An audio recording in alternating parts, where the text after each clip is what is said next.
Guess who finally got their hands on the Bold Hold Liquid Gold? I mean, this thing has been sold out for ages, and the fact that I got my hands on it, you know I had to come through and do a step-by-step tutorial for this lace wig install. If there's a particular technique you're interested in, use the description box and you can click that timestamp. But girl, go ahead and watch the whole video because trust me, it's worth it. You see this slayage? So the lady of the night is Martina. She's this ginger brown, coppery red color. Looks so gorgeous, super on trend, and trust me, it complements the complexion beautifully. But this unit is of interest because the cap construction is not your typical 13x6 lace frontal, but you get that what lace feel. And you guys know I'm all about wig modifications, and one of the most important ones for me is to remove the combs, especially if you experience breakage, and it also allows your wig to lay so much more flat. I just think combs can cause more harm than good. Now we have to work on this hairline. It's a little bit longer, and so with longer hairlines, the ear tabs protrude or extend beyond the ear curvature. So what I'm going to do is take the unit off my head, and I'm going to use small hair scissors to trim the lace just around the hairline. I'm not going to modify the hairline. I'm just trimming the lace around it. And then you can put the unit back on, and you want to allow the ear tab to lay flat naturally and use the rat tail comb to slide it along the contours of your ear so that you can get the natural fit and curvature. And that's how you use the hair shears to just go through that part that you made so it's more seamless. And again, the ear tabs lay flat. When working on units, I like to trim my lace in sections. That's just me. Whatever works for you, girl, please do it. But I find that mistakes happen, and when you work in sections, honestly, it's a lot neater, and you can honestly curtail those mistakes that are sometimes inevitable. But don't be like me and get too ahead of yourself and forget to apply a lace tint. Here I'm using pressed powder. You can use a spray, you can use foundation, concealer, whatever tickles your fancy. But I'm doing this, and then I'm going to put the wig back on. And because I'm all about neatness, and I encourage you all to really make sure that your technique is neat, I like to use my double prong clips so I can slick the hair away from the face. Now you may ask, if I shift this wig, how will it look? So I shifted it, and honestly, there's no point. The ear tabs are either going to be too short or they're going to protrude on the opposite end. So you're stuck with wearing a middle part. For the pre-wig install, you have to use a skin protectant. And the hair diagram stressed using the skin protect. Yes, I purchased it. Purchase the systems as they are designed because they all serve a purpose. But I'm going to spray this on a cotton round and then apply it directly to the skin. You can use a towel or you can spray it directly. But again, I want to control where I apply it. And it has a light coconut scent. For the wig install, I'm using the Bold Hold Liquid Gold, but I wanted to see how it compares to other gels I've used. Now, this is a temporary hold, and it kind of reminds me of molasses. It's a bit viscous.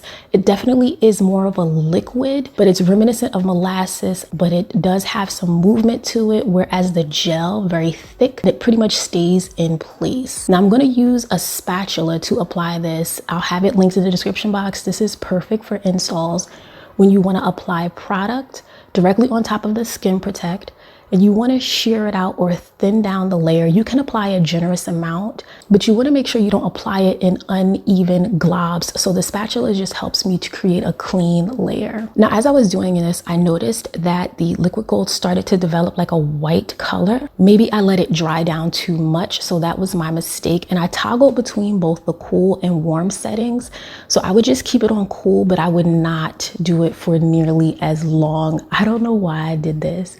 But of course, when I laid the lace down, as you would expect, it did not adhere because the product needs to be just a little bit tacky, have a little bit of that moisture to it when you lay it down. And then you want to lay your lace in place and use the blow dryer. I don't know why I messed that up, but again, I'm keeping it real so you know what to expect. You see my little mistakes, but of course the great thing is we can correct them. You can use water to sort of reactivate the product, and you can get that tackiness so that the lace adheres to the skin. Once the product is in place and it has a hold, you'll notice sort of like a firm tightness to it, which lets you know and it's in place. As with most things, you get better the more that you do it. So by the time I moved on to the sides, I had it down pat. But again, don't forget to use the Skin Protect. It's really important. Now you gotta let me know, do you use the Bold Hold Liquid Gold? Do you use the Skin Protect?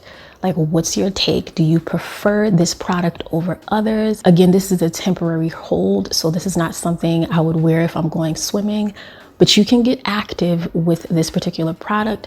I think you should just use some sort of scarf or elastic band to keep your lace in place, because again, moisture can sort of reactivate the product and it can lift the lace. And one of the reasons why you want to use the Skin Protect is because you want to make sure, naturally you're going to sweat, you just want that extra layer of protection. Now I've worn this wig for 4 days straight. I'm hoping I don't have a reaction. The Skin Protect does have a coconut fragrance. So again, the verdict is not out. I will let you know, but I have super sensitive skin. But also do a skin test. That's really important. When you're working with new products, a skin test is your best bet.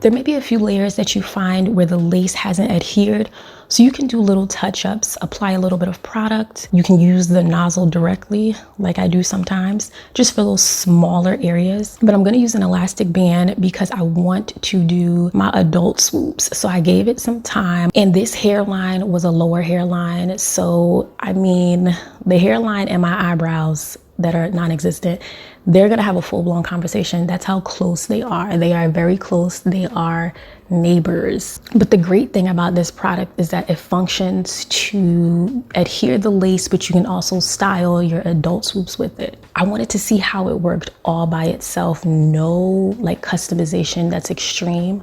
Now the product is really sticky, so that's something I actually do not like. I don't like sticky stuff on my fingers. And even just with working with the product, you can expect that there will be a little bit of residue. So that's the only thing that I'm like, it doesn't have much of a fragrance, but that sticky feeling on my fingers.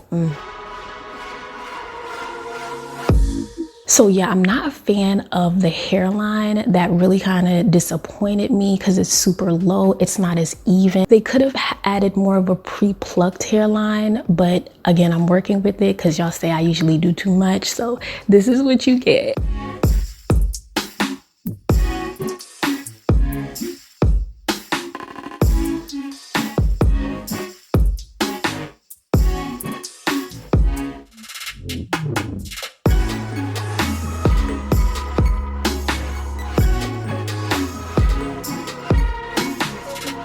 And here I wanted to use a little bit of water just to reactivate the product so it can give me some movement on it because it does dry down pretty quickly.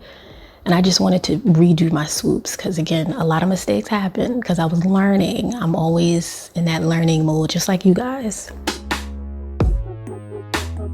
Now, if I could describe the texture of Martina, it's giving me a cross between like a light yaki, and the volume is reminiscent of the kinky straight feel. So it's giving ya kinky. Can we give it a new texture? Because I think I'm onto something when I mean, they probably not gonna do like a ya kinky name, but it's giving a cross between the two most definitely. But something I noticed is when you apply heat to these units, especially after using a product to swoop your edges, it creates some sort of a shine. I'm not a fan of dry shampoo. You guys keep telling me about it. I haven't been converted, or maybe I haven't found the best one. So if you have recommendations, girl, drop them below. But even with the little bit of sheen that we have and the luster on the hair, I love it. I think the feathered layers on this unit are perfect. And for this price point, girl, if you don't go get this wig or go get a similar style and practice your technique, because I laid it all out here for y'all. Like, one thing about me, I give you the good, the bad, the ugly, and I even show my mistakes, and many of you appreciate that.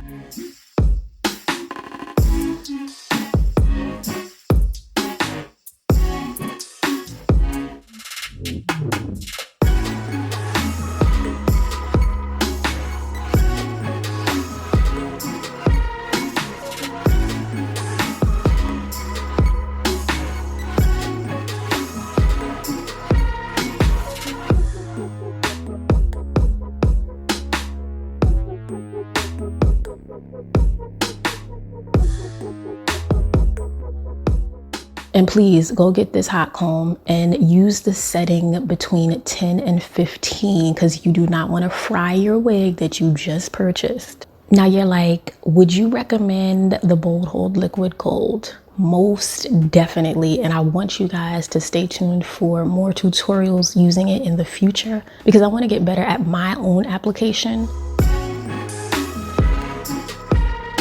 You know, I like a good little flip in the front to give me some volume, some height, give you like those little poodle ears, but like subtle poodle ears. Like, so I just like to use a little bit of hairspray. I'm using the hard head spray and some double prong clips just to keep the hair back and build that volume. And we have a sleigh. We have a sleigh for the day and fall because it's Operation Fall Fine in full effect. So thank you so much for watching. Make sure you subscribe, comment below, share this with your homeboys and your homegirls because trust me, they need this tutorial. Give this video a like and I hope I see you in the next one.